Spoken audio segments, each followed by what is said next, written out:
Je m'appelle Alexandra, ça fait 3 ans, un peu plus de 3 ans que je tatoue. J'étais située aux alentours de Narbonne et maintenant j'ai plus de salon, je suis un peu sur les routes et du coup je fais des guests un peu dans toute la France pour rencontrer un maximum de personnes. Alors je suis tombée totalement par hasard sur le séminaire sur Instagram. J'ai vu qu'il y avait Thomas, donc je suis depuis quelques temps. Donc j'admire le travail, du coup j'ai sauté sur l'occasion pour m'inscrire et du coup me voilà ici aujourd'hui. J'ai mis l'accent moi sur la générosité des tatoueurs qui se sont déplacés du coup pour le séminaire où ils ont été très généreux en information et en conseils du coup alors qu'à la base c'est un milieu qui paraît quand même assez fermé. Et du coup, très agréablement surprise par ça et aussi par les échanges que j'ai pu avoir avec les autres tatoueurs venus voir le séminaire. Peut-être le travail en amont de la peinture de Joshua du coup. On peut déjà anticiper le travail du tatouage par le travail de peinture ou de dessin, mais c'est vrai qu'il est très important du coup de préparer et de vivre le dessin à l'avance.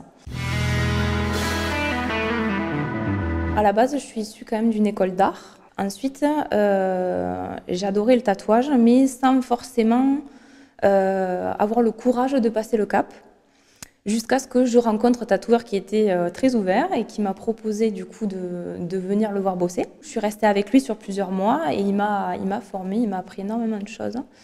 J'ai continué un peu toute seule en regardant les tutos, les conventions, les tatoueurs travailler et puis du coup, voilà.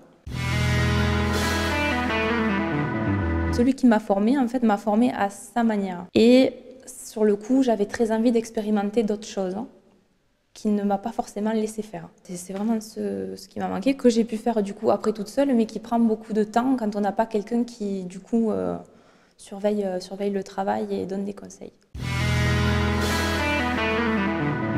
Pas totalement.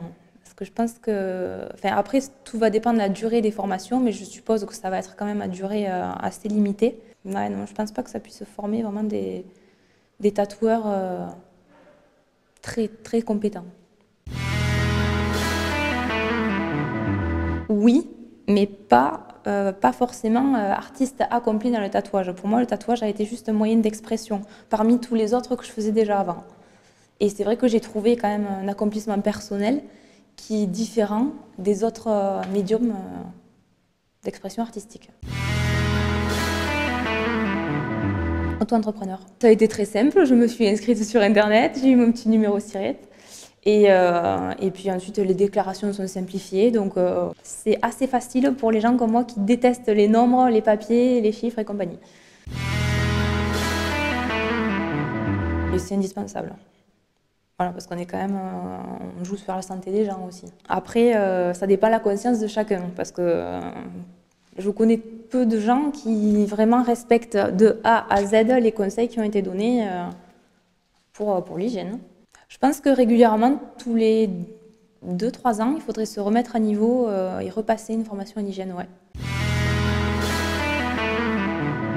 Non, j'ai pas d'assurance professionnelle. Je me dis que comme j'y pense pas, ça m'arrivera pas. Mais s'il t'arrive quelque chose, du coup, comment tu feras? Ah ben là, je sais pas. Là, je serais dans la merde. Oui, donc déjà, tatouage et partage, hein. Le SNAT, ils agissent pour les droits des tatoueurs, pour l'évolution au niveau des lois. Ils travaillent aussi beaucoup sur le statut d'artiste. Ça, je sais que c'est quand même un pourparler, mais après, c'est un peu tout.